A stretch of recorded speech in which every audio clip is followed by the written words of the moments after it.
YouTube, how we doing?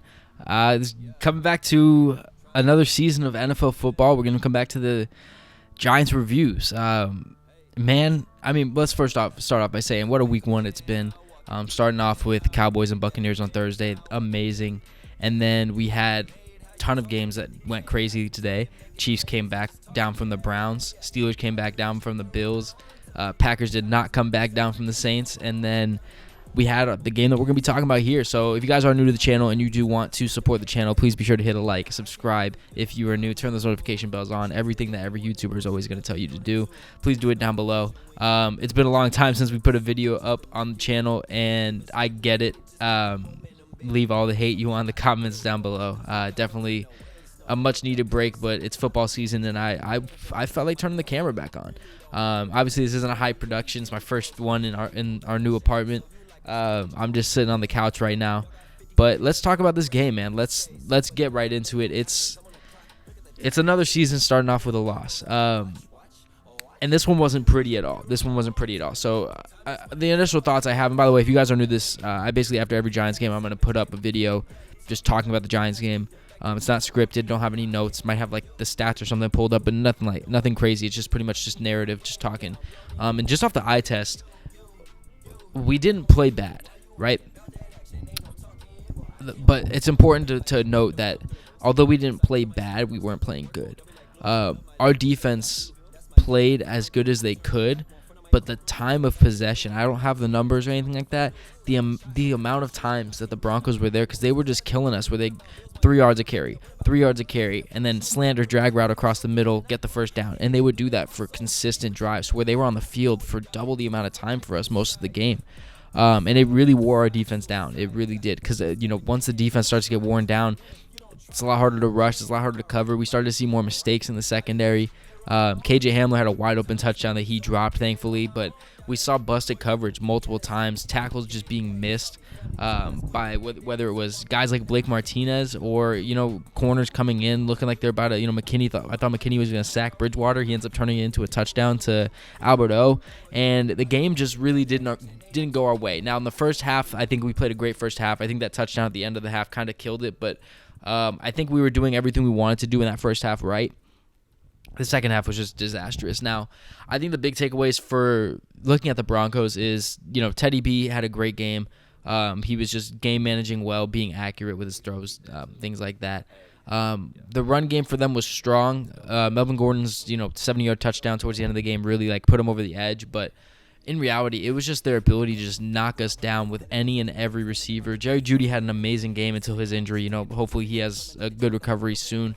But yeah, Fant, Hamler, Tim Patrick was out there, Albert O, Sutton. I mean, every single one of these guys was getting targets, and they were doing what they needed to do with it. Sure hands that were getting, besides the KJ Hamler drop, they were getting their first downs and stuff, and it really hurt us. It really hurt us a lot.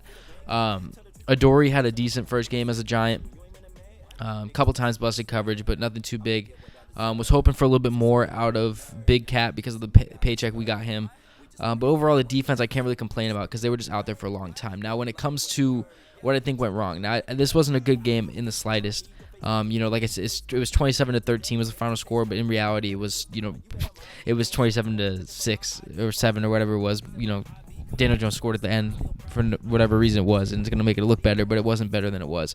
The offense, Saquon was not ready to play this game. He looked good out there, but he wasn't Saquon, and we weren't letting him be Saquon. It's the first play of the game. We gave him a run. He ran for 5 yards, took him right out of the game, and put Devontae Booker in there.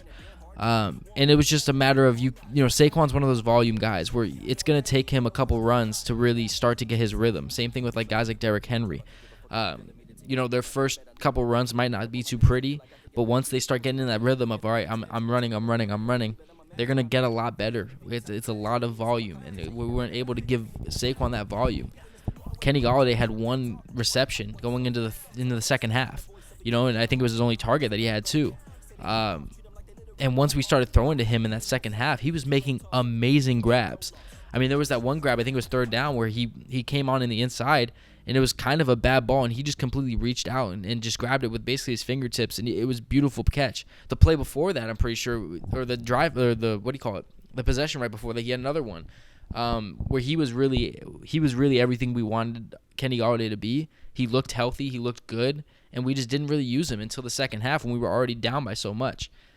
I think that's a big problem. Is that I think that we're very comfortable with our defense winning us football games, that we don't ever step on the throat of the other teams.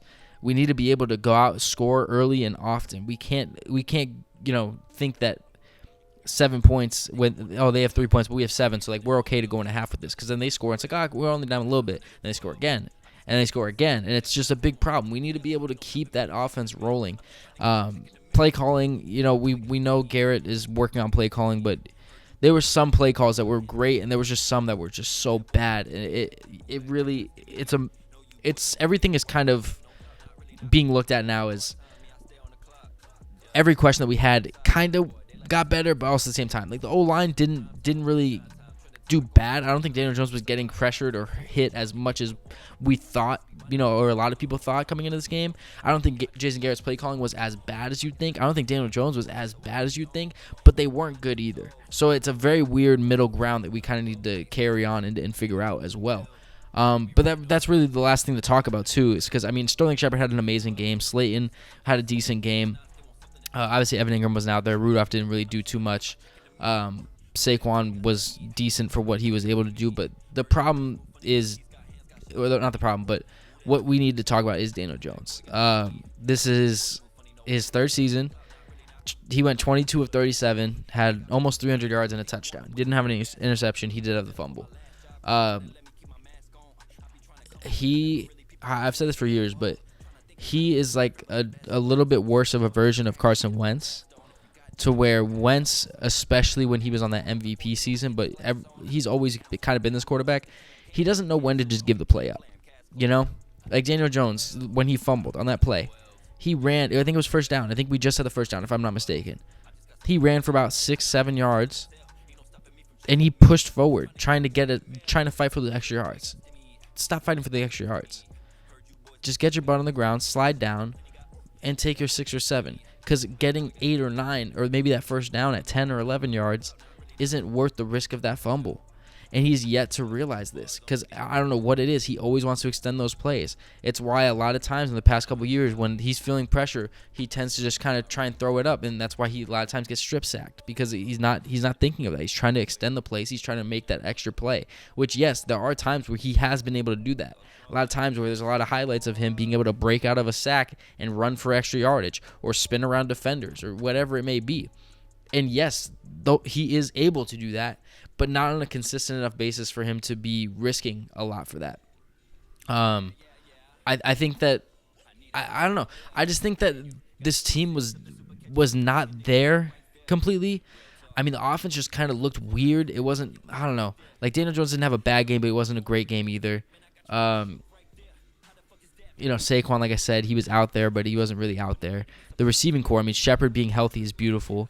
He played amazing. Genuinely. Galladay, like I said, his grabs were amazing. The plays that Slayton made were nice. That first deep ball from Daniel Jones to Slayton was beautiful when they had the offsides call. But other than that, it really was just a bad game from everyone else.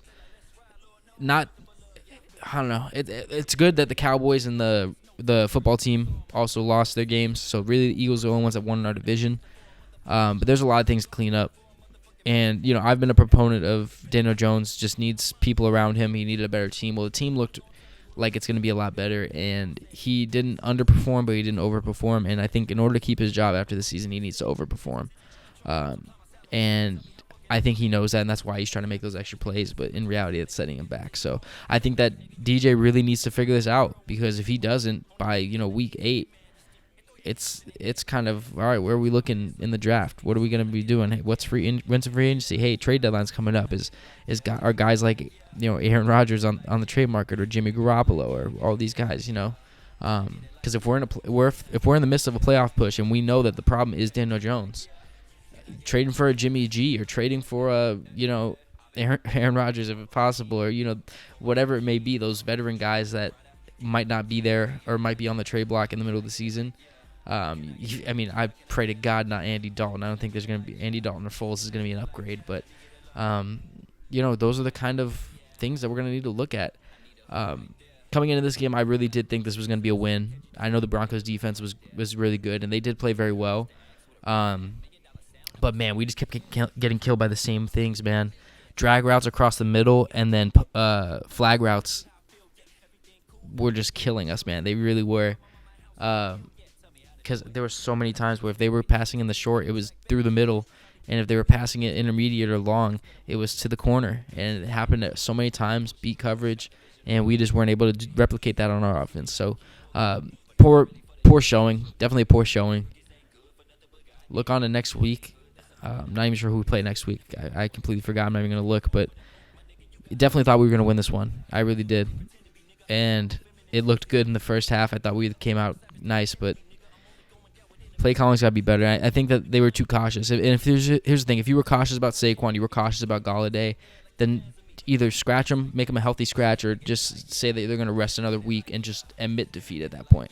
Because putting Saquon out there for 10 carries and just not letting him look good, and then not even letting Galladay really do anything until the second half. And then when he was there, he was playing great, and then we started forcing the ball to him, throwing a deep ball to him on fourth down and stuff like that. It was just, yeah.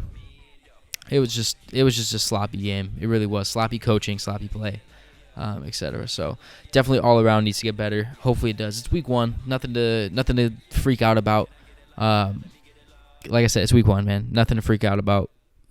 Just get better. That's all we got to do. But if you guys do enjoy the video or the breakdowns, please let me know in the comment section below. Also by leaving a like. It really helps me out. If you want me to keep uploading these videos and do more videos and stuff, let me know in the comments as well. I like doing YouTube videos, but I got so much going on. It's hard to, mentally be there and put in the effort that I want for these YouTube videos. But I can always try. So, like I said, if you guys did enjoy, please leave a like, comment down below, turn those notifications on, and subscribe. If you didn't enjoy, refresh the page. Let me know what you think the second time. And without further ado, that's going to be for me, and I'll see you guys next week. Peace out.